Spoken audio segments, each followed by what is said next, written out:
నా వందనాలు. మరి యేసు ప్రభువారు సిలువలో పలికిన 6వ మాట యోహాను సువార్త 19వ అధ్యాయం 30వ వచనం చదువుకున్నట్లయితే, యేసు ఆ చిరక పుచ్చుకొని సమాప్తమైందని చెప్పి తల వంచి ఆత్మను అప్పగించను. అయితే యేసు ప్రభువారు సిలువలో పలికిన శ్రేష్టమైన మాట సమాప్తమైనది. ఒక వ్యక్తి మాట్లాడే ప్రారంభ మాటలు కానీ, ఒక వ్యక్తి మాట్లాడే ఆఖరి మాటలు కానీ చాలా ప్రాముఖ్యమైన మాటలు. మరి ఎందుకు ఈ మాట అన్నారంటే, మరి యేసు ప్రభువారిని సిలువ వేసినప్పుడు మరి ఆయన 12 మంది శిష్యులతో కూడా మరి ఉన్నారు. 3.5 సంవత్సరాలు పరిచర్య చేశారు. 3.5 సంవత్సరాలు ఆయన సువార్త చెప్పారు, ఎన్నో ఉపమానాలు చెప్పారు. అయితే మరి 12 మంది శిష్యులు ఉన్నప్పుడు యేసు ప్రభువారిని సిలువ వేసినప్పుడు మరి ఎవరు శిష్యులు కూడా లేరు ఆయనతో. ఒక మగ్దలేని మరియ మరి యోహాను ఒకరే ఆయనతో ఉన్నారు.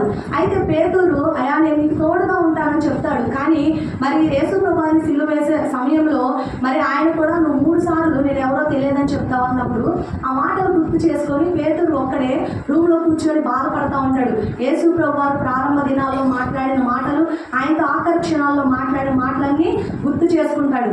అయితే ఉదాహరణకి చెప్పాలంటే, ఎవరైనా వ్యక్తి చనిపోయినప్పుడు మరి వాళ్ళ దగ్గరికి మనం చూడటానికి వెళ్తాం, వారిని పరామర్శిస్తాం. మరి ఏంటంటే ఎలా జరిగింది, మరి ఆయన చివరిసారిగా ఏం మాట్లాడారు, మీకు ఏమన్నా చెప్పారని చెప్పి వారిని మనం అడుగుతాం.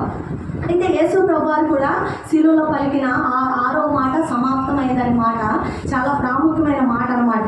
అయితే యేసు ప్రభువారు సిలువలో పలికిన 6వ మాటని మనం ధ్యానించుకునే ముందు సమాప్తమైనది, ఇక్కడ సమాప్తమైనదని 6వ మాట మనం కౌంట్ చేసుకుంటే 6 అక్షరాలు వస్తాయి. 6 అనేది మానవుని సంఖ్య.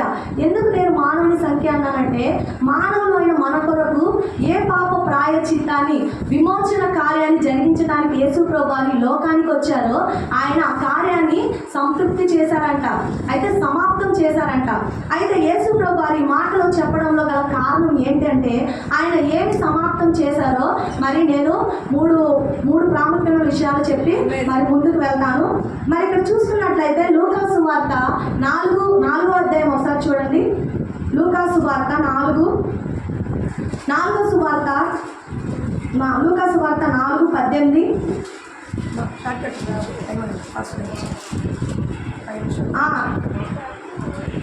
యేసు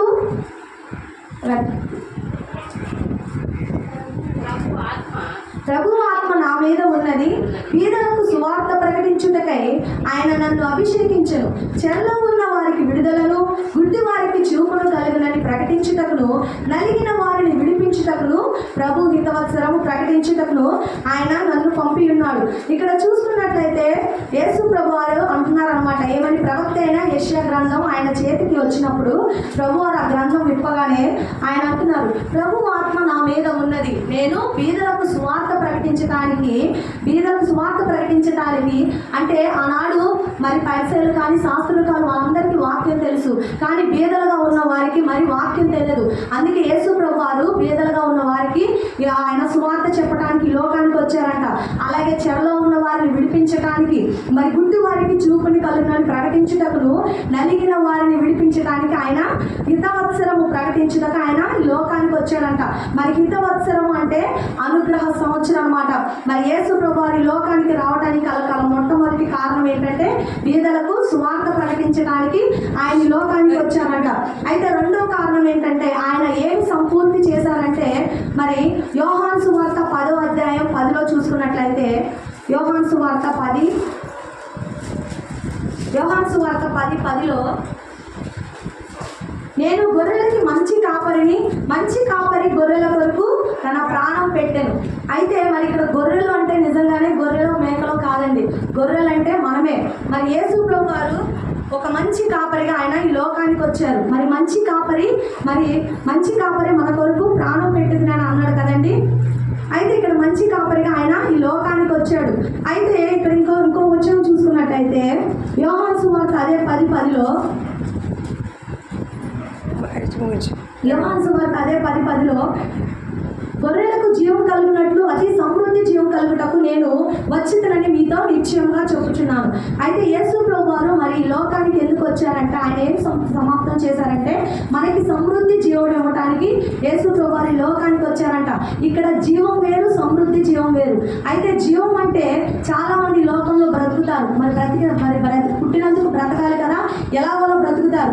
మరి బ్రతికిన తర్వాత వాళ్ళు చనిపోతారు, వాళ్ళ లైఫ్ అంతటితో ఎండ్ అయిపోద్ది. కానీ జీవానికి సమృద్ధి జీవానికి గల తేడా ఏంటంటే, సమృద్ధి జీవం అంటే సంతోషంతో, సమాధానంతో, అర్థవంతమైన ఆశీర్వాదకరమైన జీవితాన్ని జీవించడం అన్నమాట. యేసు ప్రభువారు ఈ లోకానికి ఎందుకు వచ్చారు, ఆయన ఏమి సంపూర్తి చేశారంటే, సిలువలో నీ కొరకు నా కొరకు ఆయన ప్రాణాన్ని పెట్టారు. మరి సమృద్ధి జీవాన్ని మనకి ఇచ్చారు. ఒక్క మాటలో చెప్పాలంటే, జీవా